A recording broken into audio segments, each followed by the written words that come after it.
Welcome to the More to the Story podcast. I'm so glad that you have come along. I'm really looking forward to this episode today. It's a privilege to speak to my guest, somebody I've been following the last couple of years and has a new book out, which I hope you will consider buying. And actually, if you find something interesting in this podcast, but we have today, if you share a link to this podcast on a social media platform and you tag me so that I know it, Zondervan, who's the publisher of this book, is giving me an opportunity to give away 4 copies. So I'm excited about the opportunity to share this book with other people. And I'll introduce a guest in a second, but it's Aaron Renn, Life in the Negative World. I would love for you to get your hands on this book. So 4 of you have an opportunity to make that happen today when you share a link to this.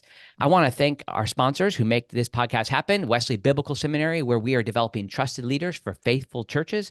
We've had a 400% increase over the last 5 years, probably in part as a result of the emergence of the Global Methodist Church. We're privileged to serve pastors all over the world from that new denomination, but in addition to a host of other traditions within the kind of broad Wesleyan tradition, though, of course, we have people come from all kinds of traditions that might not be considered Wesleyan. We have bachelor's, master's, doctoral programs, lay initiatives. We'd love for you to check us out at wbs.edu. I'm also thankful to WPO Development. They're a group that comes alongside churches and nonprofits, educational institutions, and helps them develop strategic plans. And then eventually, if they're led to this place, to have capital campaigns and learning how to actualize the strategies that they've put in place. And so they've done that for over 250 organizations across the country. I've worked with them. I highly recommend them to you. You can find out more information about WPO Development in my show notes. And finally, if you haven't followed the things happening at andymillerthird.com and the More to the Story podcast, I would love for you to get on my email list. And if you come on my email list, I'll send you a free tool. It's called 5 Steps to Deeper Teaching and Preaching. It's a 45-minute teaching session, but also a tool, an 8-page PDF that I'll send to you that you can use if you're a Sunday school teacher or a preacher who's looking to go deeper in your study of Scripture. And actually, the book that we're about to read, we're going to talk about, encourages this type of thing, and a chapter on ownership, because it's so important. Who knows in our time when we're going to be in the place where YouTube or any podcast platform or certainly any social media I might be gone. But people who are on my email list and on the email list of the person I'm interviewing today, we have an opportunity to have direct interaction with you. And so the best way if you identify with the things or kind of appreciate what's coming from my podcast is to sign up for my email list. I'd love for you to do that at andymillerthird.com. That's andymillerthird.com. Okay. I am so glad to welcome to the podcast Aaron Renn, who is the author of this new book published by Zondervan, Life in the Negative World, Confronting Challenges in an Anti-Christian Culture. He's a senior fellow of the American Reformer. He has a great series of, he writes regularly. You can find out more about him at aaronrenn.com. Aaron, welcome to the podcast. Thanks for having me on. I couldn't help but see all the influence throughout your book and through your writings through the years, that you're a Hoosier too. So we have that in common. Yes. I was born in Rushville. Do you know where Rushville is? Maybe not. I've heard of it, but I can't quite place it on the map. Well, it's just less than 5,000 people. It was the smallest town where the Salvation Army was serving at that time in the whole country. But my parents were sent there. I was there. It also is a significant place for slaughtering pigs. Okay. and then I was in Bloomington 5 years, 2 years in Indianapolis. So I've seen the Indiana stream coming through your writing. Yeah, Now, go ahead. I grew up 4 miles outside of a town called Laconia, which has less than 100 people. Oh, man. In it. Varies depending on census, but I spent most of my adult life in Chicago and New York. Okay. Well, I didn't make my way to New York, but I graduated high school, a homeschool high school, actually, in the Chicago area. So I claim Chicago too. And so people ask where I'm from. Sometimes they can pick it up in my voice. Now tell me just a little sketch of your journey. I know that you are a consultant, and then you work for the Manhattan Institute, and now you're more of a writer, public intellectual, working with the American Reformer. Tell me a little bit about your story. Sure. Well, as I said, I grew up in rural southern Indiana, and then after college moved to Chicago, had career number 1 in management consulting, mostly with a firm called Accenture. I was there for, 15, years. I probably spent 18 years basically in that world, really sort of in a technology orientation. Then I made a shift and shifted into public policy and writing about cities, particularly the overlooked cities of the American Midwest, and ended up at the Manhattan Institute in New York, which is a think tank there. I had to go to New York to write about the Midwest. There's something interesting there. But in some respects, it was kind of applying the tools, techniques, and disciplines of management consulting to the problem of the city. And then I sort of pivoted into career number three, which is basically doing some of the same stuff, but with a focus on the future of the evangelical church, and then also men's issues. What really got me interested in this initially was this idea that men were not going to church, but they were turning to online influencers. And why is that? And how do we get in the game? But it turned out that my writing on the future of the church turned out to be even more popular. So hence the book you're holding, although I still do a little bit of urban work at time there.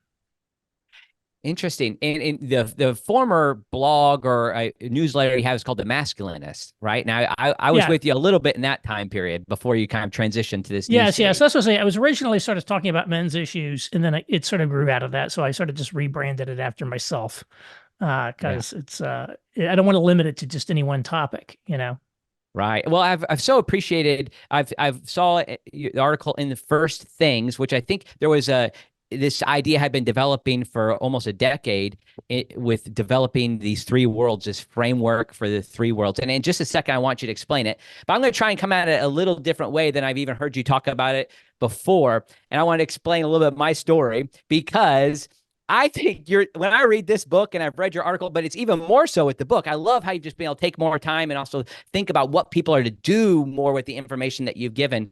I've lived in these three worlds. I feel like you're describing my life. It has been a wild time to see like just these various influences. I don't feel like people often, or scholars or public intellectuals, have been able to describe my experience very much. I look at some of the books that have come out that try to describe American evangelicalism, like Jesus and John Wayne.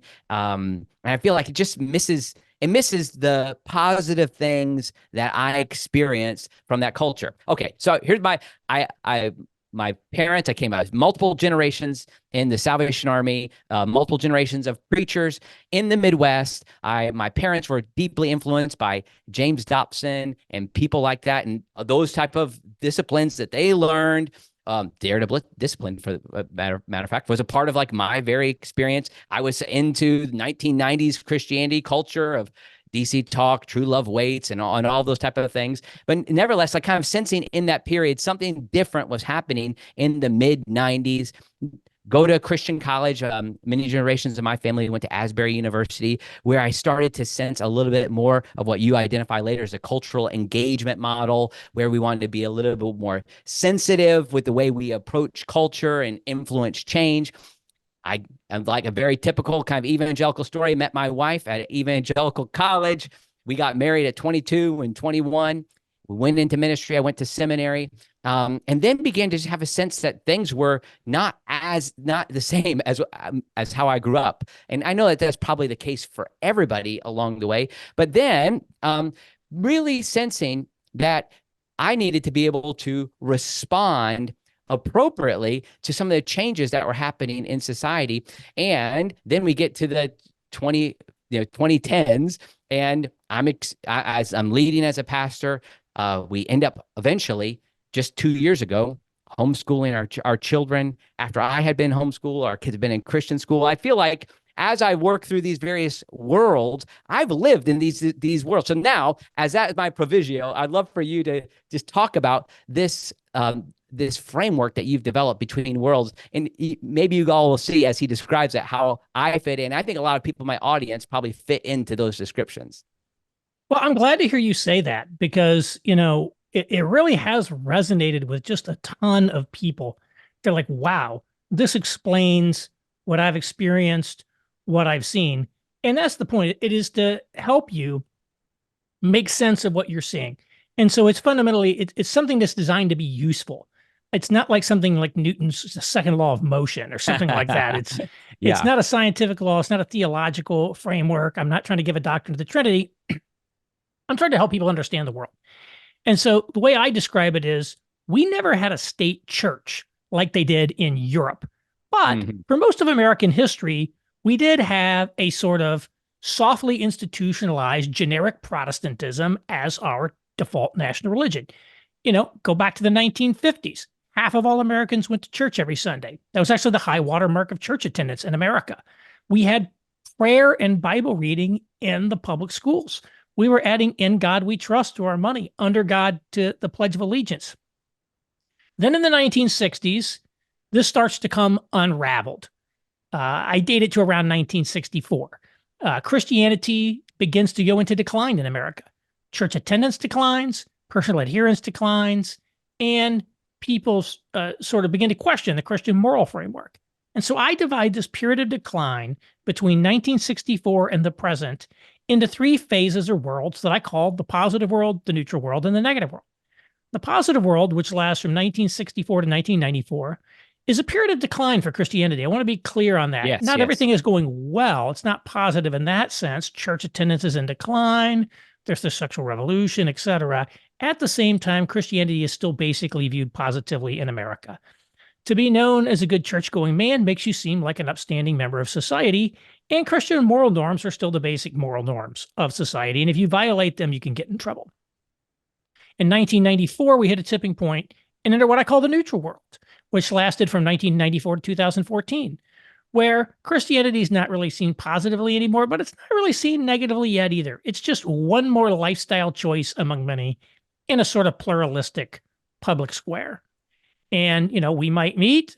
I'd say I'm a Christian. You might say, great, I'm a vegan. Let's sit down. Yeah. Let's talk. Let's have a conversation. And the Christian moral system still had a sort of residual impact, a residual effect in this era. Then in 2014, we hit a second tipping point where, for the first time in the 400-year history of America, official elite culture now views Christianity negatively, or certainly at least skeptically. And yes, there were sort of elites and leaders all along who were not personally devout or who were skeptical of religion, going all the way back to the founding or maybe even before, but they felt compelled to hold religion publicly in honor. Now Mhm. that's no longer the case. To be known as a Bible believing Christian does not help you get a job at Goldman Sachs or Google. Quite the opposite, in fact. The Christian moral system is now expressly repudiated and, in fact, is now viewed as the leading threat to the new public moral order. And this has been dislocating, to say the least, to many evangelicals. And of course, the Methodist Church is definitely experiencing some of the turmoil, I think, related to these transitions, but all of evangelicalism is now sort of riven by intramural conflict, realignments, deconstruction, deformation, etc. And that's where we basically are today. That's really helpful. And I know you've talked about this multiple times, but I'm interested for you to define even how you get to the dates that you have. Like what happens in 94? What is it what's the various things that came into making the decision to pivot there, but also 2014. Some might think, well, 2015 is when Obergefell happened. That's the Supreme Court ruling, which made same-sex marriage kind of the law of the land. What help me understand the distinction in the dates? Sure. And I wouldn't get wedded to these particular dates. If Okay. you want to move it forward or backward a little bit, knock yourself out. 1994, you could have a debate. Should it have been 1989? Because Mm. that was the year of the fall of the Berlin Wall. The collapse of the Soviet Union and the end of the Cold War was a critical event in the evolution of how Christianity was viewed by society. I picked 1994 for two basic reasons. One, it was the Gingrich Revolution, in which the Republicans gained the House for the first time in forever, and really, in my view, represented the high watermark of religious right influence in America. 1994 was also the year Rudy Giuliani was elected mayor of New York, became mayor of New York. Hmm. And we had this sort of urban renaissance that sent people back to the cities, and it created a very new and important social phenomenon and demographic, the urban, highly educated progressive that has so much influence on our culture and really continues to do so. And it was really in this time frame that we saw the transition to baby boomer leadership, notably with Bill Clinton becoming elected president. So that was also going on in this time frame. 2014 is a little more dialed in. I think you mentioned Obergefell in 2015. So, you can obviously just say like 1 year before that. 2014 was also the year of the so-called Great Awakening. Hmm. That, secular commentators like Matthew Iglesias, he co-founded Vox. He's on the left. That's when he said, 2014 is when people kind of went crazy on race. 2013 was when NYU professor Jonathan Haidt said things started to go crazy on campus. And so, again, the exact date we can argue, but really there was a sort of cultural rupture sometime during Obama's second term. Mm-hmm. And And I there think it's seems to be. important to note that this predated Donald Trump.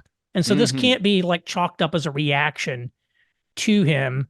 And I might even argue that, Donald Trump getting elected president is part of this transition as well.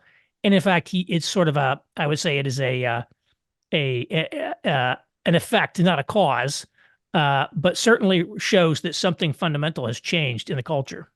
Right. And what you bring him up a few times, but also the distinction, even in what's happening in politics within the three worlds. You bring up Gary Hart, Bill Clinton, and Donald Trump.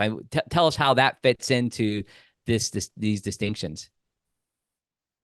Sure. So I illustrate the difference between these three worlds with three different presidential sex scandals.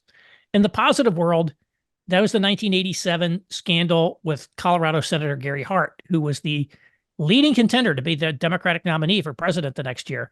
A newspaper reported that he'd had a young woman stay all night in his Washington, D.C. townhouse, and the resulting media firestorm caused him to have to drop out of the race. I mean, it's almost incredible to think that the idea that you had an affair would cause your presidential campaign to be torpedoed. That Right. certainly would not be the case today. Fast forward to the neutral world, 1998, the Drudge Report breaks the story that Bill Clinton has been having an affair with White House intern Monica Lewinsky. Now, Clinton was extremely badly damaged by this scandal. It did cost him a lot, probably why Bush was elected in 2000. Nevertheless, he survived it. Kind of Democrats rallied to the flag and said Hmm. his personal behavior, however deplorable it might have been, is not relevant to his professional performance in office, and he survived it. The negative world scandal, 2016 October, NBC News has been sitting on this tape from the set of Access Hollywood in which Trump made various crude comments about women. And they've been sitting on this thing for months. They've had it. And they're like, we're Mm. going to spring this on him as an October surprise, and we're going to get him, and it's going to sink his campaign. And in Mhm. retrospect, it was basically a 48-hour blip of a scandal. He went on to win election in, just a couple weeks. And I think that the Access Hollywood tape, and again, Trump shows the radical implications of the shift to the negative world. It's not just about sexuality. It's not just about how it affects the church. It affects everything. And I think there is a great irony that the very people who were most aggressive in tearing down all the old moral standards of society are the ones who are most horrified by Mm. Donald Trump. And that's the kind of guy that in a previous era, positive or a neutral world, would not have been elected president. But Mm. now they're like, oh, you evangelicals shouldn't vote for him because he's a bad man. And they're like, wait a minute, you've just spent the last 20, 30 years telling us that stuff doesn't matter anymore. Now all of a Right. sudden you decide Yeah, that it that's right. does. And again, I think there's a lot of other things. It's not in the book, but the metastasization of vice in our society and the fact that all these things that used to be the province of shady characters like the mob are now considered, quote unquote, legitimate businesses worth billions of dollars. Mm. Great example would be gambling. Yeah. The state lottery movement kind of, I think, really got going in the 80s, maybe the early 90s. And that was controversial. And here in Mhm. Indiana, it was the Methodist Church who was, I think, led the charge against the constitutional amendment that allowed the state to establish a lottery. Well, today, of course, we've legalized sports betting on your phone. It's like a massive industry. And I think about a guy like Pete Rose getting banned from baseball for life because he supposedly bet on games. Well, now that all the leagues and even the pro leagues and even colleges are now in on the gambling business. Right. These, supposedly clean cut all American boys like Peyton and Eli Manning are now gambling pitchmen. I mean, Mm. even people like that, they do it. So it's like gambling. Of course, we're legalizing pot, we're legalizing drugs. Other states are starting to legalize psychedelics. So now, if you walk through one of our cities, there's clouds of pot smoke everywhere. We got rid of usury laws. And so now in poor neighborhoods in the city, there's a payday loan store Hmm. on every Hmm. block. And these predatory actors, definitely there's a push. It's not fully there yet to essentially, normalize prostitution and other things, as they would say, sex work.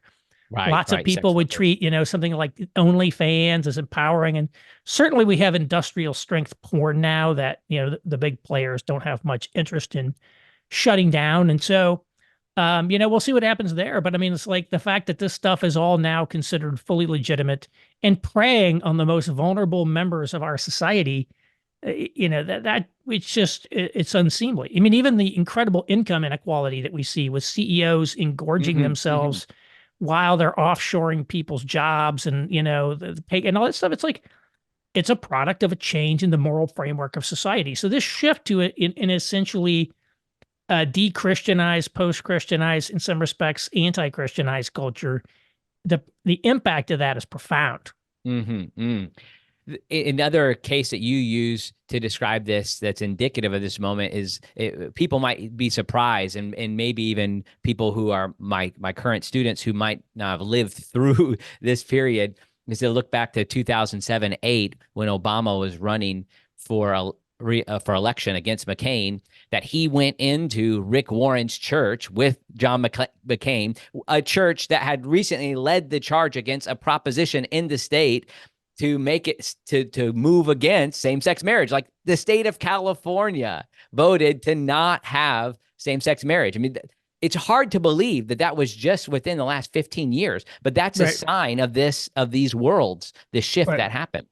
Absolutely.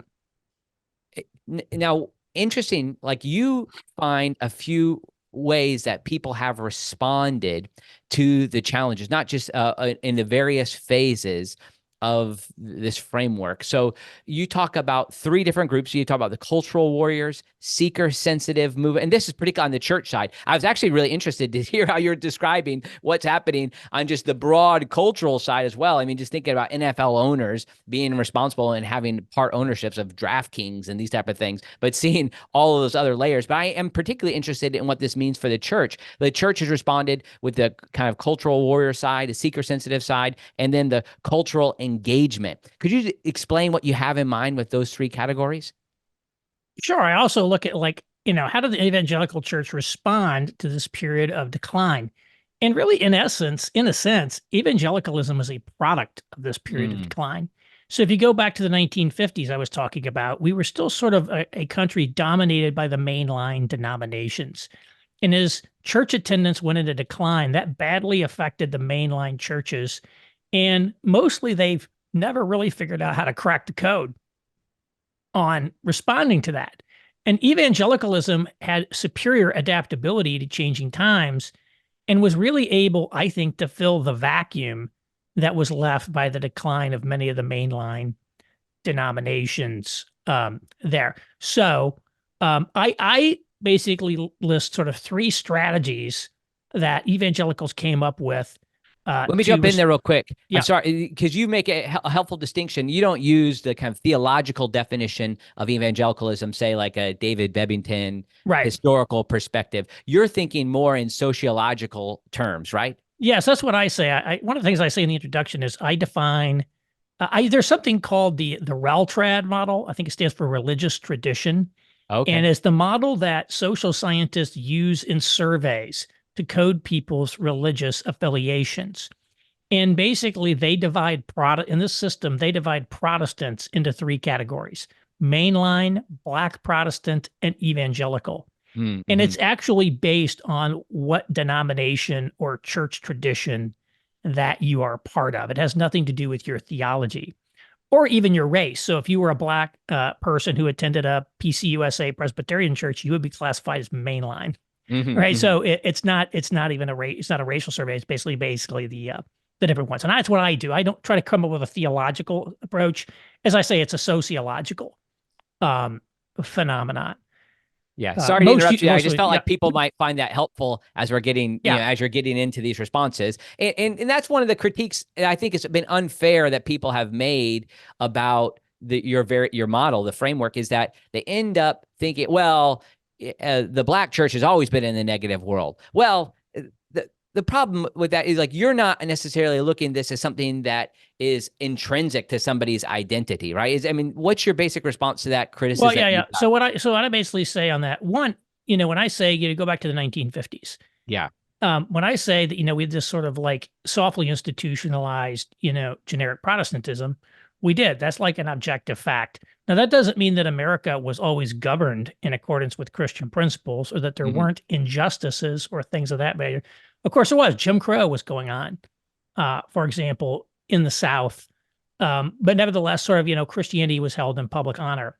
And I would also say, this some of the critics like to say any bad experience that you have is an example of the negative world. That's not true. The negative world specifically refers to how elite culture, official culture in America views Christianity. And, if you were in 1950s America and you were a black person who was discriminated against, you were also not being discriminated against because you were Christian. You were being Hmm. discriminated against because you were black. You Right, could have right. renounced your faith, become a Muslim, and nothing is going to improve for you Hmm. in that world. And even, a lot of the civil rights movement was, basically positioned in a sort of explicitly Christian register. So somebody like Martin Luther King, of course, was, the Reverend Martin Luther Right, King. right. I believe his letter from Birmingham jail is addressed to something like "Dear my fellow clergymen" Yes. or something like that. So he's actually writing, and it's very theological, if you read it. And so, He you know, assumes the positive world yeah, yeah, yeah, in yeah, that. yes, Right. exactly, exactly. And it's so much going on there. So that's what I would say there on that. I do think I think that criticism is uh, kind of completely off base. It's like, if you're suffering, why are you suffering? Are you suffering because you are a Christian? Are people persecuting you for your faith? And of course, there were certainly, individuals, always individuals who suffered for their faith at different points in time. Hmm. Hmm. But the real question is, how does society, view Christianity and its system and its identity, I think, Hmm. as a country. And so, that's what I say there. Thank you. But Sorry to take yeah, you off track. We were talking about the three evangelical right. responses. Yeah. Yeah, yeah, yeah. Yeah.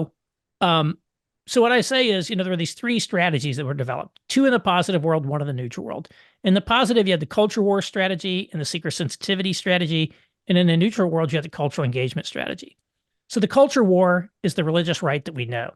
It emerged in the 1970s as part of a movement that was known as the New Right, led by people like in the religious right came out of people like Jerry Falwell with Moral Majority, Pat Hmm. Robertson and his empire. And this group of people saw that, things were not going their way on, public morality and things of that nature. And their response was to mobilize politically to fight back.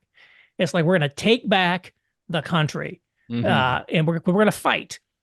And again, I think the very name moral majority speaks to the positive world. When it was Hmm. at least plausible to claim, might not have been true even then, but it was at least plausible to claim, that Christians spoke for the majority of the country. Hmm. Nobody would make that today. And of course, this group is still with us. This is the religious right that we know. The second strain in the 1970s was seeker sensitivity, pioneered by people like Rick Warren at Saddleback Church, which was actually in the 80s, or Bill Hybels and Willow Willow Creek Church Creek. in suburban Chicago. And so, what happened was these guys saw that people weren't going to church. And so they say, why don't we design a church that people want to attend?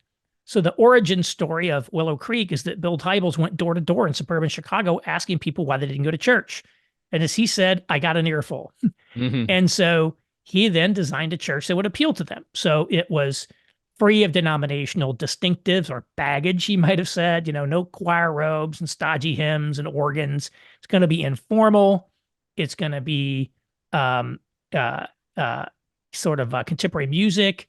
It's going to have therapeutic topical sermons, etc. And this is really the, non-denominational suburban megachurch that we all know that in many ways represents the evangelical mainstream.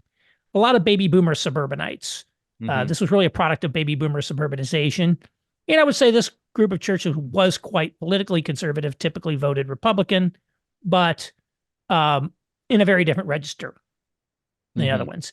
Then in the neutral world in the 1990s, we saw the emergence of a third strategy called cultural engagement, pioneered by people like Tim Keller at Redeemer Presbyterian Church in New York. I think there are a couple ways to think about this one. One is you can think about it as a seeker sensitivity for the cities. As the cities came back, these folks wanted to reach urban residents, these kind of upscale urban residents, in the same way that Hybels and Warren had reached the suburbanites, a little bit earlier. A second way to think about it is the opposite of the culture war strategy. Hmm. Rather than fight with people all the time, they're like, why don't we take advantage of this pluralistic public square that we have to have a conversation with people Yeah. Yeah. and try to articulate the gospel in a way that actually wins friends, not enemies? And so and this is really the Christianity of again, urban and college town Christianity, and the sort of the sort of ethos of, you might call it, the quote unquote evangelical elites to a great Mm-hmm. extent. And again, all three of these are still with us today. As we've entered the negative world, the question is, well, what's the strategy for the negative world? And the answer is there really hasn't been one. What Mm-hmm. we see is there was one guy who put out an idea for what to do, and that was Rod Dreher with his book, The Benedict Option, in Yeah. Yeah. 2017. And evangelicals basically rejected the Benedict option. So Christianity Today magazine commissioned 4 people to write essays reflecting on the book, and all 4 of them have substantial criticisms of it. And yes, I do think he was a Eastern Orthodox, formerly Roman Catholic. He'd be the first person to tell you he doesn't know anything about the evangelical world.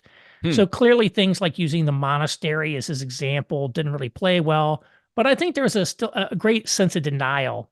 He also had a little bit of the misfortune of his book coming out right as Donald Trump was about to take office. And in fact, his Mm-hmm. book was essentially written assuming Trump was going to lose initially. And then I think he had to make a few revisions to it, because basically, I think it's like you're saying that the sky is falling, Rod, and here is Donald Trump has just been elected president. It seems a little, Yeah. a little off. But I think there really was sort of a sense of denial. I think there's much less the case today, but nevertheless, there really hasn't been what I call a negative world strategy emerge. And instead, we've sort of seen what I would call it realignment.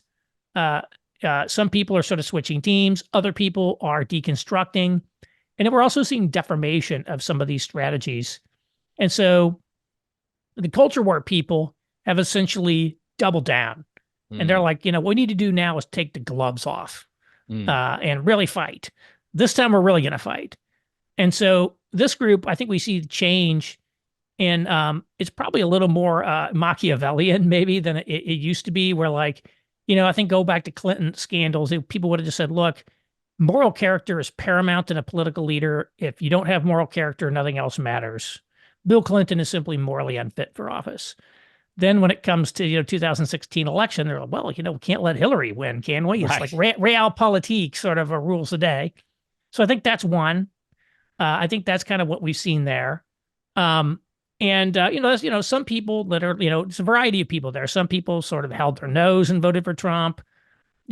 Others, were enthusiastic. But I think that's kind of what's happened. Then on the cultural engagement side, I think we've seen a shift away from engagement towards what I call synchronization with the culture. Right. This is They're, really they interesting. and I think they really haven't changed a lot theologically, but their rhetoric has morphed a lot, and they overwhelmingly like to stress the ways in which they agree with the culture and tend to minimize or nuance the ways that they're in disagreement with it. And so Mm. they talk a ton about racism. They talk a ton about refugees and things like that. But when it comes to something like abortion, they want to talk about being, holistically pro-life, and, Right. anti-death penalty advocacy is a life issue, and care for the immigrants is a life issue, and, more welfare for single mothers is a life issue. It's just stuff like that. So it's like Yeah. they try to emphasize that stuff more so than that. And the other thing is, like, this group is really um, is coming to define themselves as opponents of the culture warriors. Just as the For culture sure. war was defined as, basically exists in its very nature by opposition to the culture engagement people, who originally, I think, had their own agenda, they didn't necessarily spend a lot of time like criticizing other evangelicals. Right. They sort of have sort of positive agenda. Now, almost everything they do, I mean, it's an exaggeration. I shouldn't say that.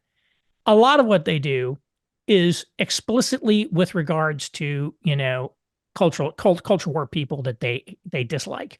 Yes. And so I think if the Atlantic reporter Tim Alberta, who has a new book out called The Kingdom, the Power, and the Glory, is a perfect example of this. And it's basically just a vicious attack against Trump voting evangelicals while sort of putting the cultural engager types on a sort of moral pedestal. And Hmm. so you see a lot of this. I think that the He Gets Us Super Bowl Yeah, ads I wanted to get in fall in this that. category because last year, like I got in trouble last year when they put out their articles, when they put out their Super Bowl ads in 2023. I actually defended them. I Right. said, "Look, this And in the isn't." book, you do And in too. the book, I mean, I actually look. You have You a read this book, you will positive see me say example. positive things about the He Gets Us campaign. And it Right. was really you could criticize various aspects of it, but they were studiously apolitical. They were trying to. This year's He Gets Us campaign was very explicitly culturally and politically left. And so the Hmm. foot washing ad, essentially, every last one of the scenes is somehow related to kind of a cultural theme. But the point I want to make on that one, there was one which was a scene from an abortion clinic, and Right. there's somebody, the good person, is washing the feet of this girl who presumably just had an abortion, while in the background there's this group of anti-abortion protesters who are sort of, but their backs turned, ignoring the scene, and they're clearly the bad guys. And so Hmm. the Hmm. point here is, one is, you could say it's the posture of like not condemning abortion. It's not going to make a condemnation of abortion, but more importantly, and this is what I think is critical, they can't help but talk about the evil abortion protesters over there. It's really becoming like an inseparable part of how a lot of them engage with the world. And I think that's a very unhealthy way to engage with the world. It wasn't enough to just put this thing up here. They gave your perspective. You also Right. had to take a pot shot at them in the Super Bowl. And so I think that's kind of the reality of what's been going on there. And of course, it's now, again, the culture war has moved from essentially, the outside of the church to now it's inside of the church. And Yes. to be clear, I mean, the culture warriors, they're giving as good as they're getting. Okay, these guys are not, they're definitely like, hostile as well. And so, yeah, that's what we're seeing. And that's kind of what I'm seeing. And I think, look, we ought to think more critically about how to engage, and how to structure our lives, our ministries, et cetera, in this negative world. Yeah, and they end up having this identity that comes through the differentiation apart from a whole nother group of people. And as somebody who has prayerfully stood in front of an abortion clinic, you can't help but see that as an attack on you or attack on what you're trying to do. And like it's assuming that there are bad motives there. And kind of the message as a whole is those people say they're representing Jesus, but they're not. This is the person who is. Now, just last week, I had a panel on to talk about the He Gets Us campaign and the kind of the challenge of the if using even the idea of foot washing. But it seems like it's pushing against a certain version of Christianity to say, no, this is what actually is. And I had an interesting experience. The fact that one of the firms, there are at least two major marketing firms that are part of this. One of them is called Lerma, and they were the executives who are part of that team were also the ones who influenced the Salvation Army, a group that I was a part of, a denomination with more than 1 million members around the globe, but certainly America's favorite charity, most recognized charity that comes from an evangelical Wesleyan holiness heritage.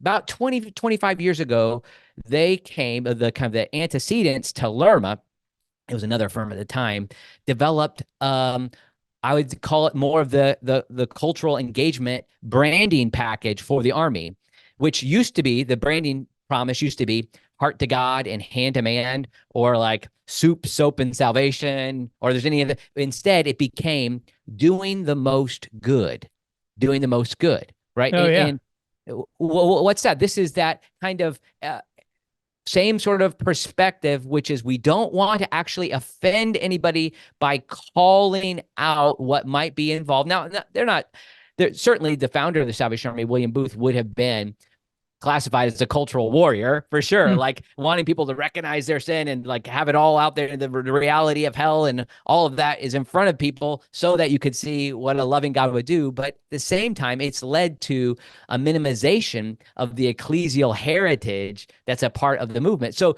when I see that ad, when I see He Gets Us, I kind of know the people who are involved in it. And on one side, I can't help but see this hasn't helped. My point is, with doing the most good, that branding idea and that package has certainly helped the profit or the profits of the nonprofit, but it hasn't helped the ecclesial identity or the disciple making function of the tradition. And so my concern is the same thing would happen with He Gets Us. I don't want to be a cultural warrior. I mean, who wants to say, "Oh, I'll claim that task"? Now, I'm just curious if you have any thoughts on that with the He Gets Us campaign and how that might connect a little bit more with what could happen in the church.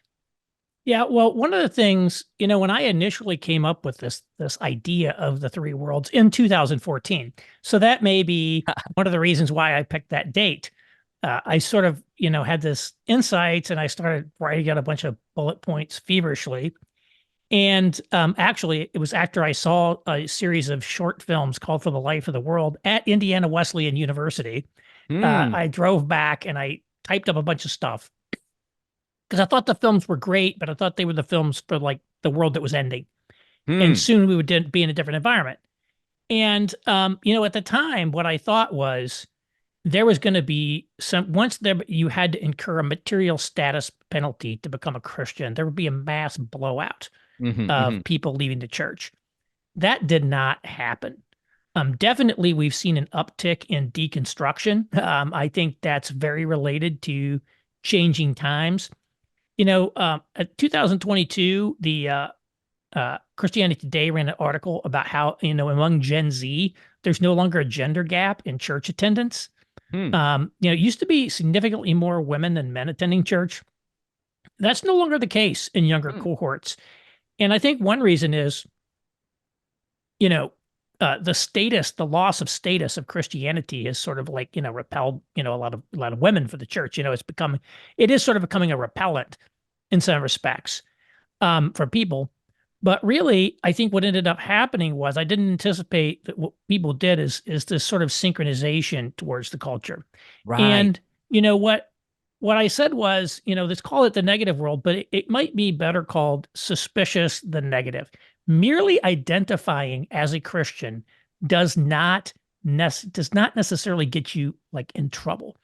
Hmm. Um, it's just that the contents of your Christianity cannot vary materially from mainstream secular um, consensus.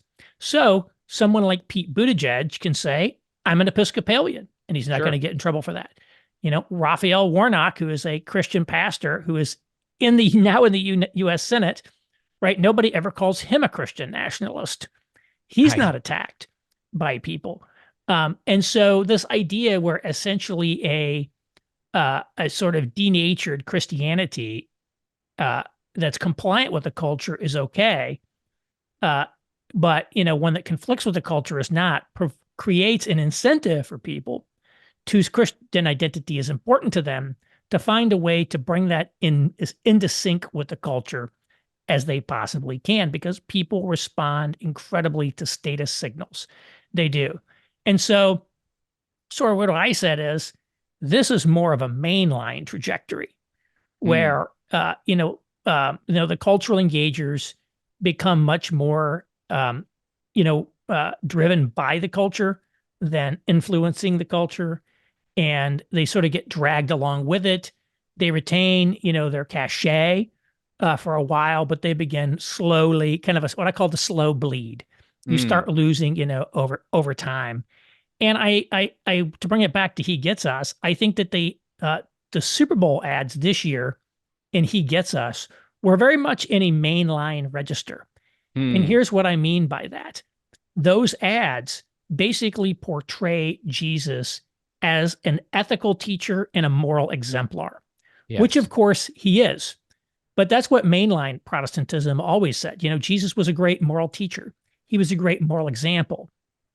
They just didn't believe he was the son of God, right? I mean, they Right. may have said that, but they didn't believe he was, rose from the dead. They didn't believe any of that. And so, whereas I think if you go back to even the 20, look at some of the other ads, the He Gets Us, the whole idea was to portray Christ as relatable. Hmm. Hmm. He understands us. So there was a great ad called Physician that was in their campaign. And it shows this guy who's like a doctor during COVID and how he's getting beaten down by all this. And they talk about it. And it sort of talked about, how Jesus felt, Jesus was hurt by people's sufferings too. And it also, of course, so it makes reference. It also kind of say, Jesus was made like in all ways unto his brothers. Therefore, he's able to sympathize with us because of it. Right. Emphasizes that aspect of him. Also, sort of emphasizes Christ as the healer, the one who physically healed, and is sort of the great physician of the soul. I can't, it's not the well who need a doctor; it's the sick. All that stuff. So very good there. And then even the Super Bowl ads last year. There was one called Love Your Enemies. Right. So you could say that's an ethical teaching. But frankly, if they hadn't put Love Your Enemies in the URL at the end of it, you would not take away from that video that the message of it was to love your enemies. The actual tagline on it was Jesus loved the people we hate. It sort Mm-hmm. of showed that the universality of Christ's love. It was less about, why can't we all just get along? Whereas Hmm. this year was very clear. And then the other one last year was be childlike. So it's like these little kids running around doing things. It's like Jesus didn't want us to act like grown-ups or something like that was their tagline, which of course is a reference to the scripture that unless you come as like a child. So it's almost like referencing that. So again, this year it's the mainline emphasis. Not to Mm. say that Jesus wasn't a moral teacher, but they're emphasizing the things about him that are very consonant with a mainline, traditional liberal mainline. I shouldn't say that, liberal Yeah. mainline perspective on liberal Protestant perspective on Christ. And so I think that trajectory, of course, it's not set in stone. We don't know how it's gonna go, but I think the focus on like doing good works and things of that nature, um, uh, seeing the currents of culture as reflecting God at work, and therefore our joining of the culture is kind of aligning with what God is doing. The very much the Christ of culture model from H. Richard Right. Niebuhr. I think it's like that sort of mainline emphasis. I think that's certainly a possible trajectory for any number of people. It's helpful to be able to think through that in a critical way. Also, I appreciate you bringing up where it's been, and we don't know where it's going altogether, but it's certainly there's good reason for people to have caution with it. And you have maybe we'll get into it in a few minutes, some positive words for free evangelism as an Yeah, yeah, idea. yeah. So I mean, yeah. that's something like, so when it comes to things like, I mean, what I try to do is try to be independent, fair, honest, rigorous, authentic in my work. And so I want to call them like I see them here. And so, I think, when He Gets Us does great things, like I want to say positive things about it. And I like Yeah. to find things positive to say about people. But, again, this year I really thought it was not good. Let me just put it that way. So I'm gonna say that. So I might not have said anything, but after my book just came out and I say nice things about him in the book, That's and I'm like, right. then those ads come out, like, oh no, I'm gonna get crushed. Yeah, I But mean, you bring up the comparisons with Rod Dreher a few times, and the Benedict option. One way that he did that was interesting, and just shows how culture and intra-Christian culture changes quite a bit. He looked at the what's often identified now as side B Christianity, or kind of the gay Christianity movement that would say, well, we're going to have an orthodox position about activity, but identity is something that's based upon our sexual identity. And so he had some positive words on a couple of pages for for that movement, sometimes called the spiritual friendship movement. But it didn't take but a few months after where that was on a totally different side than what he actually realized where it was going. And while I'm thinking about it, I feel like your book, and as much as I appreciate um Benedict option. To me, like the idea of getting into a community of support that will help you deal with what's happened, as you call it, the negative world. That's been something that I've adopted. I mean, these type of works have helped me think through this. I've pivoted careers in this time to serve at a seminary where we're training leaders, and I left a denomination where I've been serving like 6 generations of my family. I've been a part of it, in part because I think there's something that needs to be from my own children. There needs to be a different response in light of what's happening in society. Um, but I also appreciate about your book, like Roger Ayers' book, but I think what you have has an ability to connect with the evangelical world a little bit more. It's you don't just identify this framework. At the same time, you also, and you're not trying to prescribe what everything should look like, but you give some starting points for how to respond. And you do that in through three different ways. One is like what we should do personally, but institutionally, but then also a missional task. And so I appreciate that emphasis. I'd love to just think through a few of those ideas with you. Like when you think about what needs to happen personally, people needing to take responsibility to be resilient. These are key ideas. Maybe one of those points, I don't want to give away too much of the book, but one of those points of how people respond personally might be something that you could address here. Maybe, let's hit the resilience. I love Yeah, yeah. that chapter. Yeah. Yeah. Well, again, when Christianity is viewed positively, then you don't have to take account of how being Christian is going to affect you. If it's going to affect you, it's probably going to be good. Well, Yeah. now, it's I don't I would and I always stress, and I think I make it clear in the book, I don't think that Christians are being persecuted in America. Right. Now, there may be an isolated case here and there where people experience what you could call persecution. But that's what I say. People like to take isolated, injustices and turn them into pervasive societal wide problems. I think we've seen that on many things. I think we don't. But again, our society, it doesn't do what China does and throws you in jail. You're not going to be a victim of sectarian violence here, like you might be in, say, Nigeria or India. But what we do have is a society that puts subtle forms of pressure on people that can Mm. maybe be more difficult to recognize and respond to.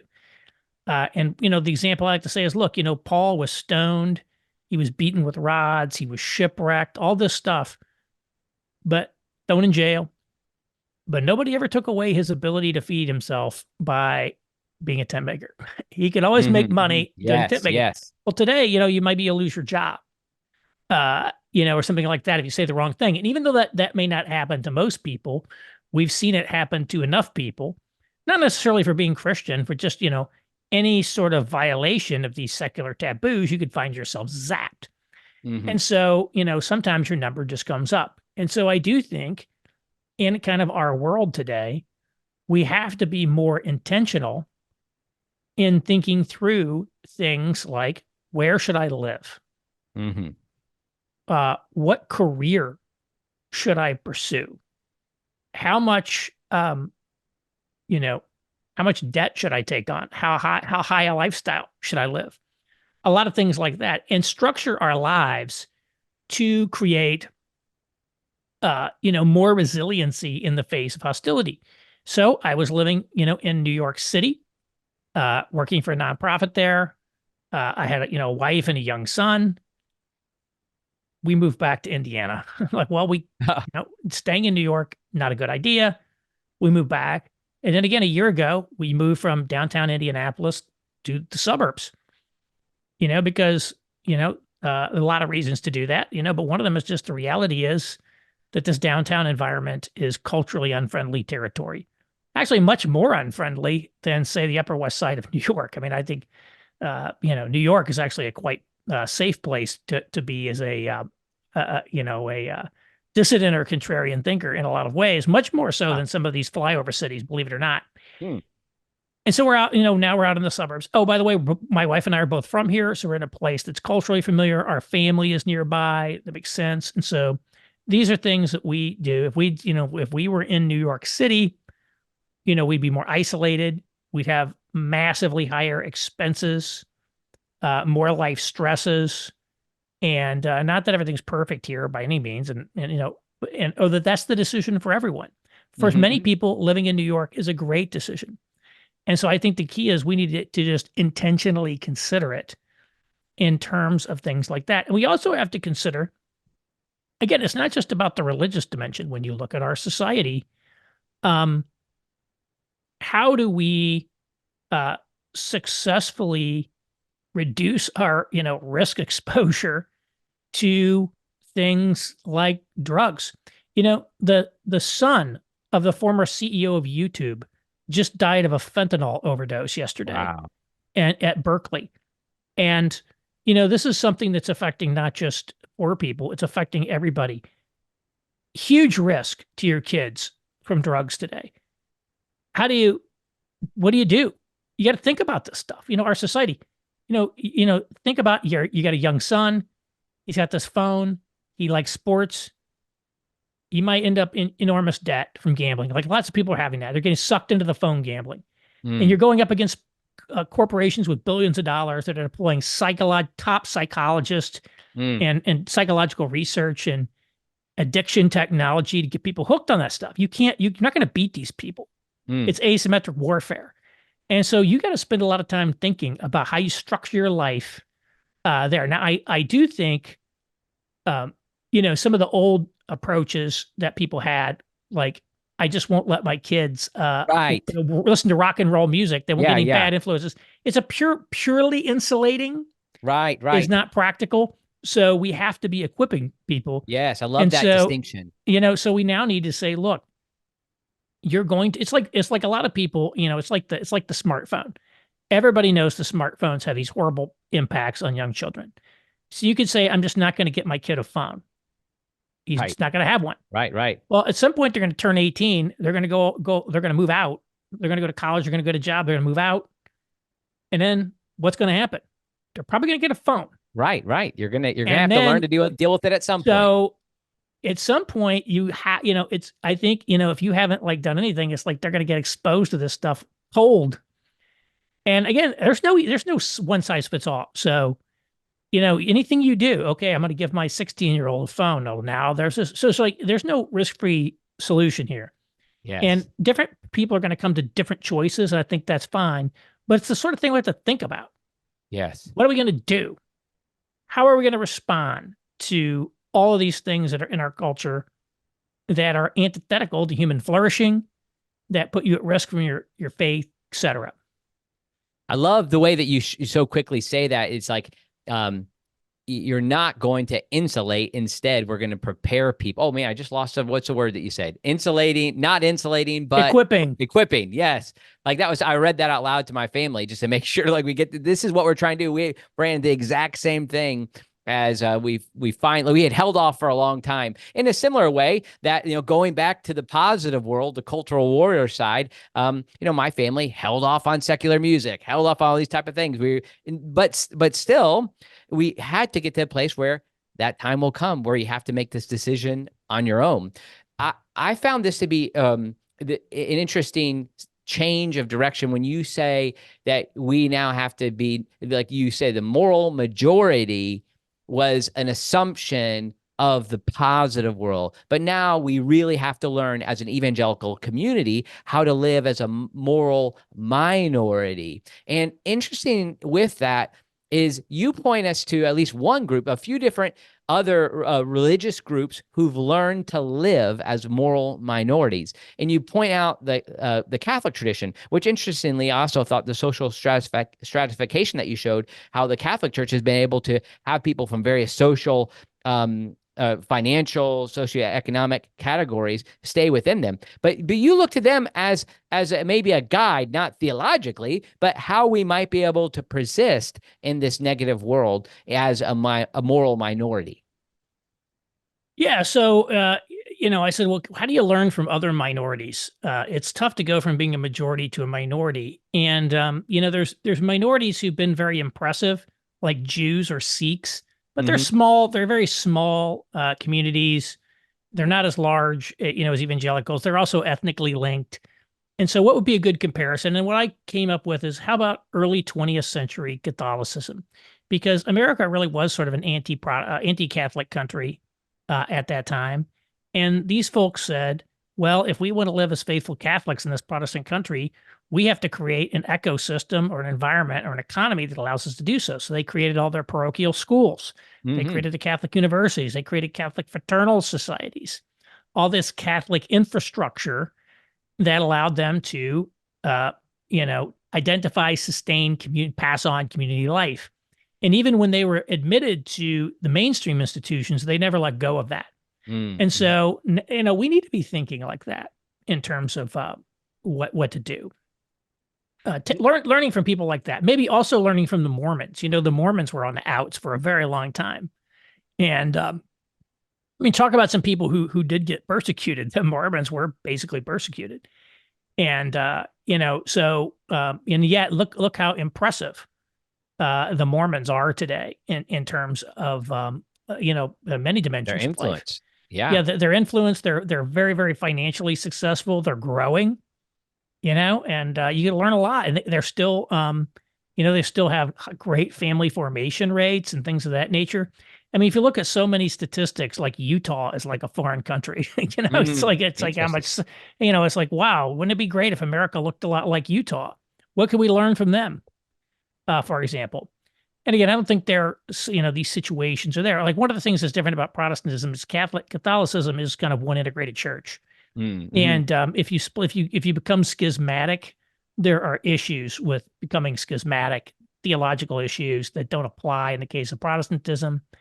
Um, Mormonism, yeah, there were some schisms early, so there's different Mormon groups, but they're also more unitary in how they run things. It's very top down, I think, in some ways. So the sort of free for all that is American Protestantism, is a little different. But again, I'm not saying you just pick up what somebody else did and adopt it, but you could learn from it. You certainly we're not going to have the same theological structure as another institution, but how they, as an institution in general, just respond to challenges might be something we can learn Yeah. from. And I think that, evangelicals have been doing this a bit organically.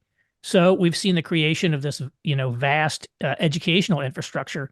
Much of it is just in the last 20, 30 years. I mean, you must have been like a first generation homeschool kid. I was, yeah. Um, you know, Thank you for that. Yeah, yeah. and it was quite different, and so like, now like there's something like 11% of Americans kids are homeschooled. Like that's a ton. Yeah. It's not all Christians. A lot of them are obviously. There's the Christian school movement, the classical Christian school movement. Um, Basically, they're saying we got to create our own infrastructure here, and that's an example of doing it.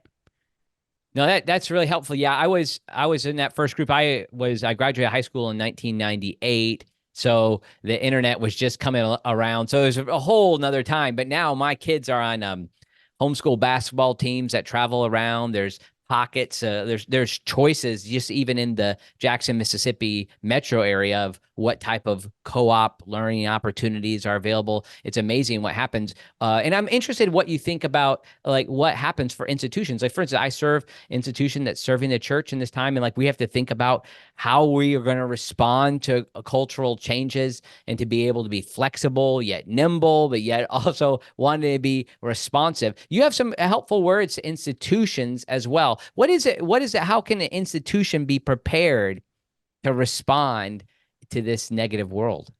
Well, there's a lot to think about. I mean, I think institutions have a hard time adapting to changing times. There's a certain kind of DNA that gets Mm-hmm. founded in an institution. It's very difficult to change that.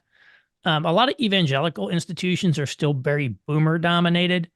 And I think as our sort of overall society, which is still has a lot of old people kind of running it, um, they're not likely to change at that stage of life. It's Mm-hmm. like, oh, let's reinvent the thing. Probably Yeah. not going to happen.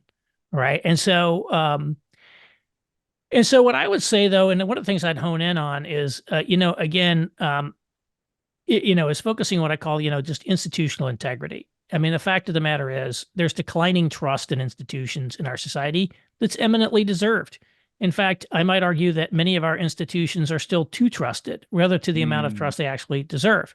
mm, So we need to behave in a manner that's worthy of trust, hmm being good stewards of people's money, for example. hmm And so you see, the number of churches and ministries with scandals is just absurd.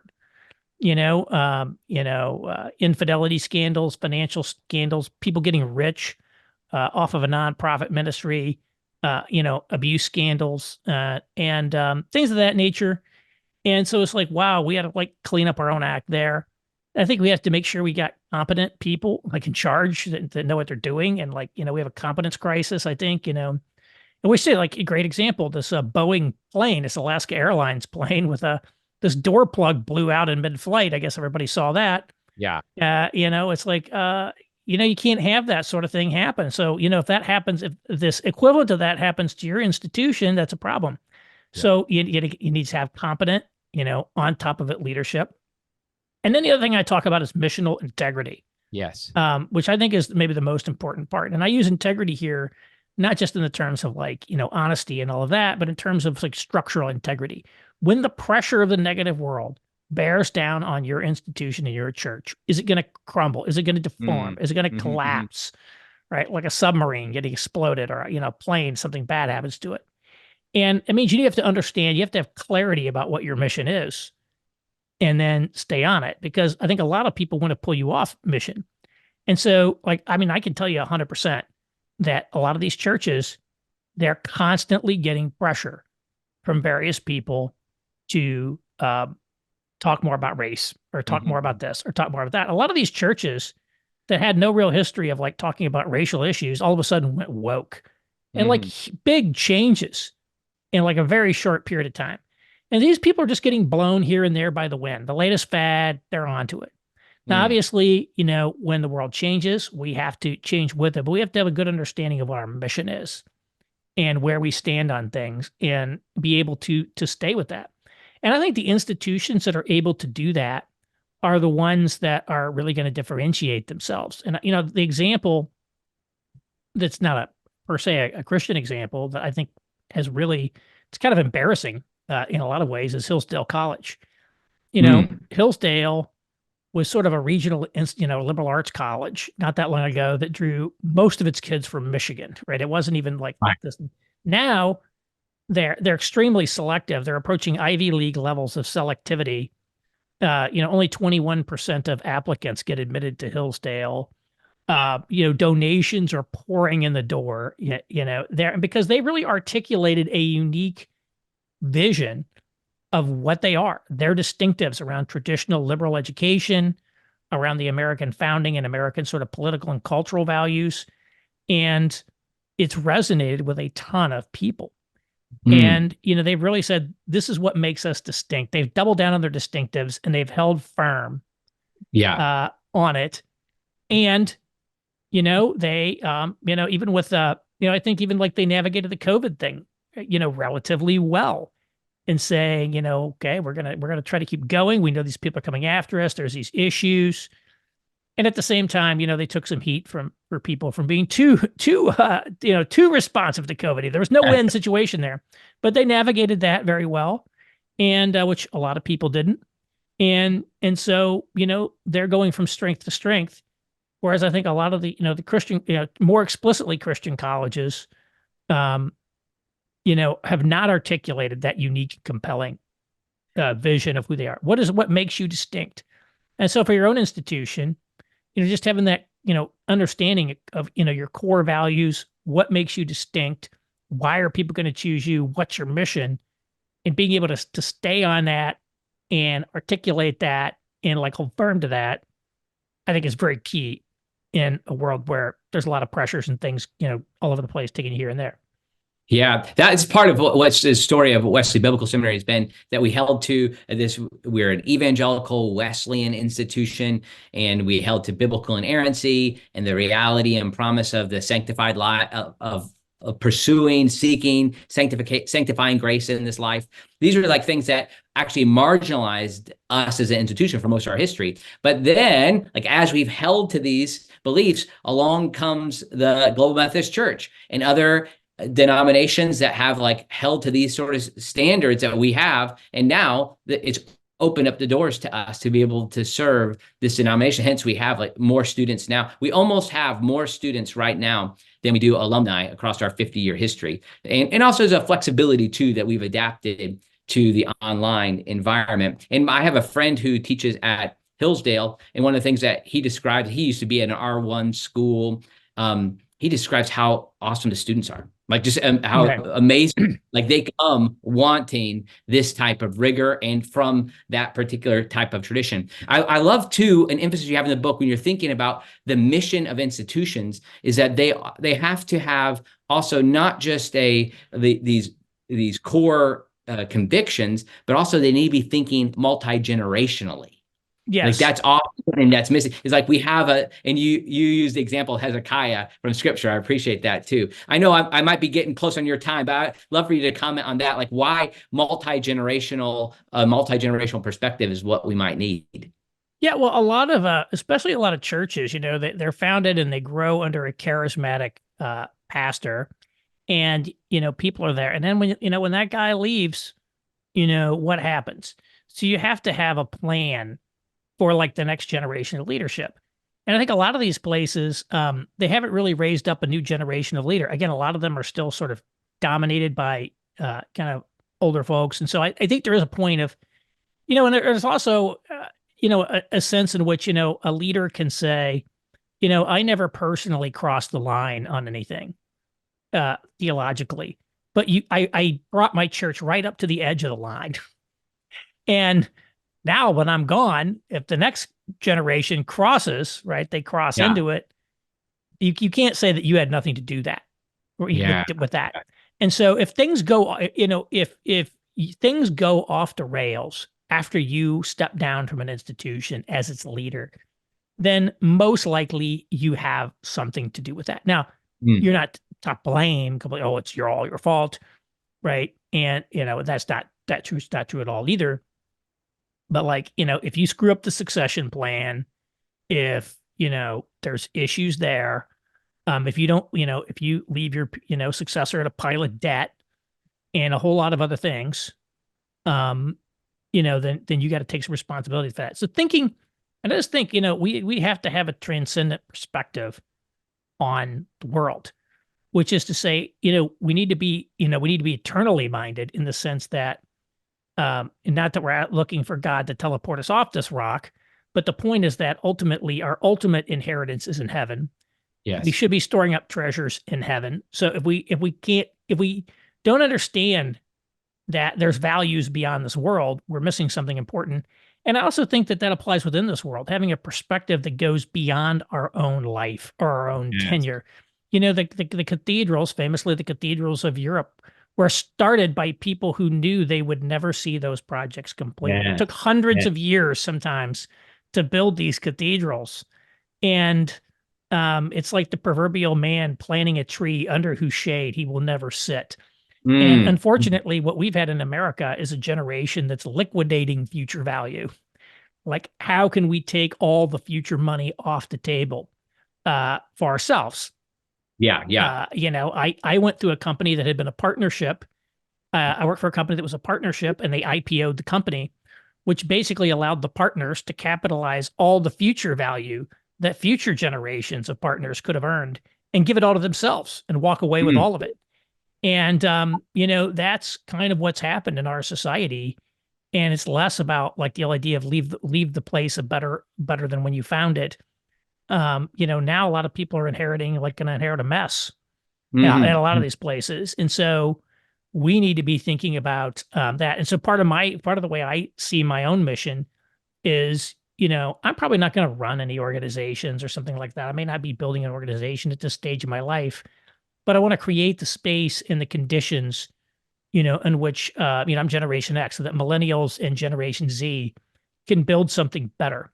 They have more Yeah. opportunities to sort of rebuild things and regenerate things, because of what I did. And that's kind of a perspective I kind of want to adopt. So I love that that. cross-generational perspective.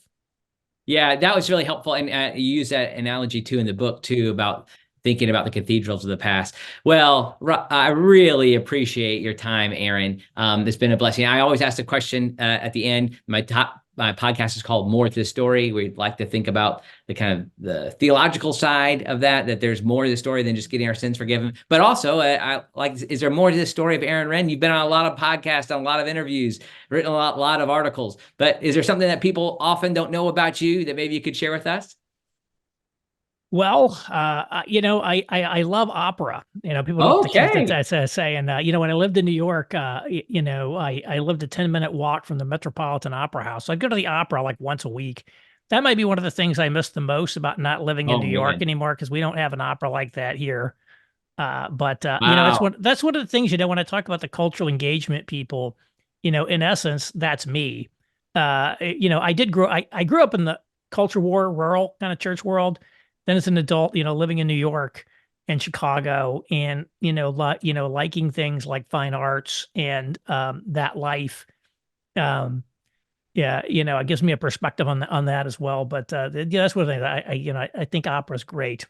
Yeah, I had a similar shift. I was a music major at Asbury University, and that kind of moved me in this direction of this cultural engagement as a way of doing something with excellence and that type of thing. But okay, curious, what opera, if you had to see, you got to see one opera, what would it be? My favorite is actually Don Giovanni Okay, by the Mozart. Massey list. Yes, yeah. It's you can learn a lot about the world, the way the Yeah, world works, by watching Don Giovanni, which is basically the canonical retelling of the Don Juan yes. myth. And he does, I mean, I don't think I'm spoiling anything to say he does get his just desserts at the end, but that's a good one that I like, and a lot of great music in there. Can't go Yeah. wrong with Mozart. Oh man, I love it. Well, I wouldn't have predicted that answer, so I appreciate it. Again, friends, I just want to remind you, check out this new book, Life in the Negative World. And if you share a link to this podcast on your social media, tag me, Andy Miller III, author page, or on Twitter, Andy Miller III. You'll get entered in to be able to win this book for yourself. My thanks to Zondervan for sending this book to me, and one for myself, and then one that four that I can share with some of my listeners. Aaron, thank you for this helpful analysis of what's going on in culture and evangelicalism, and this picture of where we can go. It's meant a lot to me. Thanks for having me.